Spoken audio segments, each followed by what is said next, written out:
बिस्मिल्लाहिर्रहमानिर्रहीम अस्सलाम वालेकुम viewers, welcome to our daily market review video. आज की वीडियो में हम जो मार्केट का बिहेवियर है उसका एक जनरल डिस्कशन करेंगे और ख़ास तौर पर डिस्कस करेंगे कि ये जो स्टेट बैंक ऑफ पाकिस्तान ने शरह सूद को 22% के लेवल पे बरकरार रखा है, इसका मार्केट पे क्या इम्पैक्ट आ सकता है।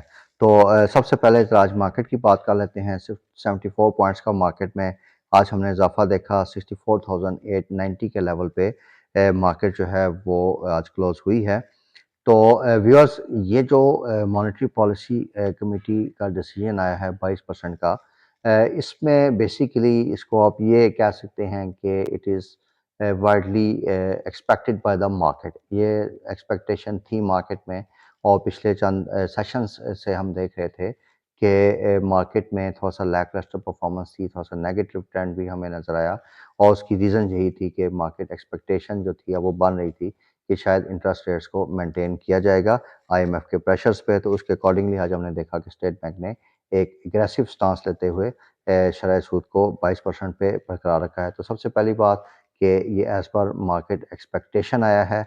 कुछ हल्कों की एक्सपेक्टेशन थी कि शायद थोड़ी बहुत कमी की जाएगी इंटरेस्ट रेट में, लेकिन ऐसा नहीं हुआ और उसकी बेसिक रीज़न आपके साथ शेयर कर देता हूँ कि जो हमारा पॉलिसी रेट था वो ज़्यादा था और जो हमारी बॉन्ड्स की यील्ड्स थी, टी-बिल्स की यील्ड्स थी और जो कॉइपोर रेट्स थे वो थोड़े नीचे आ गए थे। तो इस वजह से एक एक्सपेक्टेशन बढ़ रही थी कि शायद इंटरेस्ट रेट में डिक्रीज़ की जाए, लेकिन स्टेट बैंक ने सरप्राइज़िंगली ऐसा नहीं किया।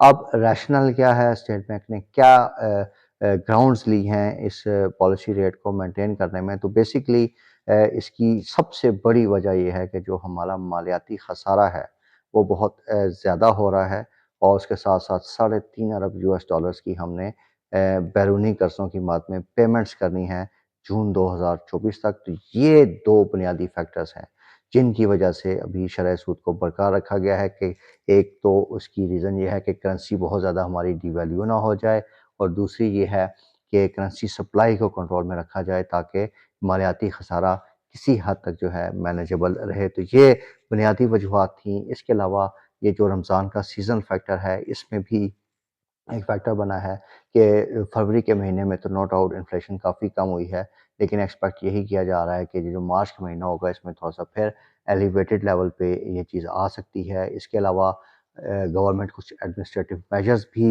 लेने का सोच रही है, लाइक दोबारा से एनर्जी प्राइसेस बढ़ाने की बात हो रही है। तो ये जो फैक्टर्स हैं इनकी वजह से स्टेट बैंक ऑफ पाकिस्तान ने थोड़ा-सा एग्रेसिव स्टांस लिया है और शरह सूद को बरकरार रखा है। अब ऑब्वियसली इसका मार्केट पे एक नेगेटिव इफ़ेक्ट आ सकता है क्योंकि अभी मार्केट में पॉज़िटिव ट्रिगर्स की काफ़ी कमी है व्यूअर्स। तो इसमें बेसिकली अब मार्केट का अब हम क्या लेवल देख सकते हैं, तो उसमें आपके साथ संग अपनी वीकली रिव्यू की वीडियो में भी आपको बताया था कि 65,300 का एक ब्रेकआउट लेवल है, एक पिवटल लेवल है।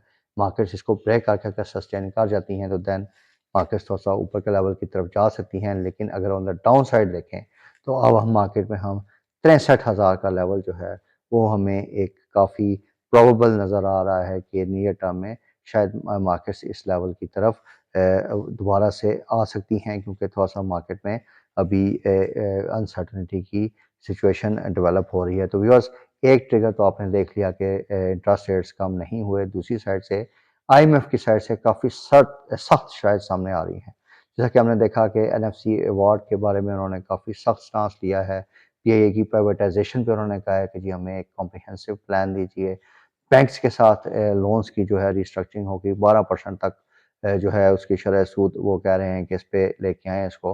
तो ऑब्वियसली अगर ये इतना बड़ी शरह सूद में बैंक के साथ कटौती करते हैं जो कि पीआईए को उन्होंने लोन दिए हुए हैं, तो जो बड़े लेंडर्स हैं, ये मैं अपनी प्रीवियस वीडियोज़ में आपके साथ शेयर कर चुका हूँ।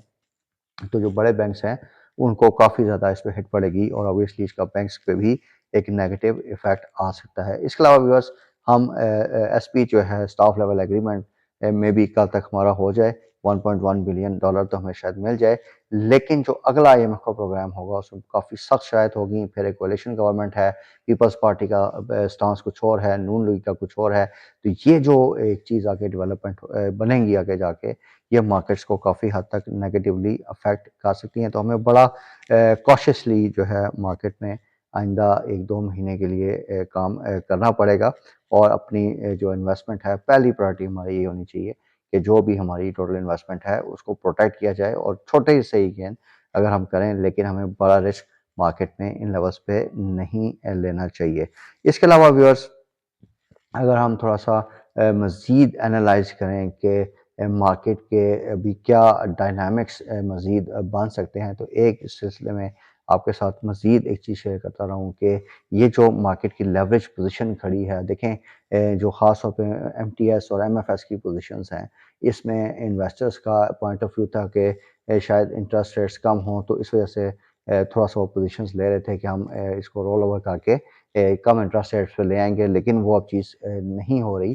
तो ऑब्वियसली ये जो मार्च का क्वार्टर है, इस पे वंस अगेन इस इन पोज़ीशंस में काफ़ी बड़ी गिरावट आ सकती है और इससे मार्केट में भी एक बड़ी गिरावट आ सकती है, जैसा कि हमने दिसंबर की क्लोजिंग पे देखा था। तो ये भी एक फैक्टर है, जो कि मार्केट को नेगेटिवली अफ़ेक्ट कर सकता है। तो कल का दिन देखते हैं व्यूअर्स कि मार्केट कैसे रिएक्ट करती है। थोड़ा-सा ये जो इंटरनेशनल फ्रंट पे हमारे जो बॉर्डर टेंशन्स बन रही हैं, ये भी इन्वेस्टर सेंटिमेंट को नेगेटिव कर सकता है। हमें इस पे भी नज़र रखनी है। एज़ यू आर अवेयर कि आज कुछ पाकिस्तान ने स्ट्राइक्स की हैं, कुछ फिर वहाँ से काउंटर वहाँ से हुआ है और वहाँ से कुछ हमारी साथ पे उन्होंने बमबारी वगैरह की है या गोलाबारी वगैरह की है। तो अब देखते हैं कि मार्केट किस करवट बैठती है। For the time being market में जो अभी हमारा असेसमेंट है कि मार्केट में जो भी एक्टिविटी होगी वो हाई रिस्क लो रिटर्न होगी, यानी ज़्यादा रिस्क होगा और उसमें रिटर्न काफ़ी कम आएगी, तो हमें बहुत ज़्यादा एहतियात के साथ मार्केट में काम करना है। तो इंशाल्लाह viewers, we will keep you updated regarding the market developments as and when they happen. Thank you very much for watching this video and your time. Take care. अल्लाह हाफिज़।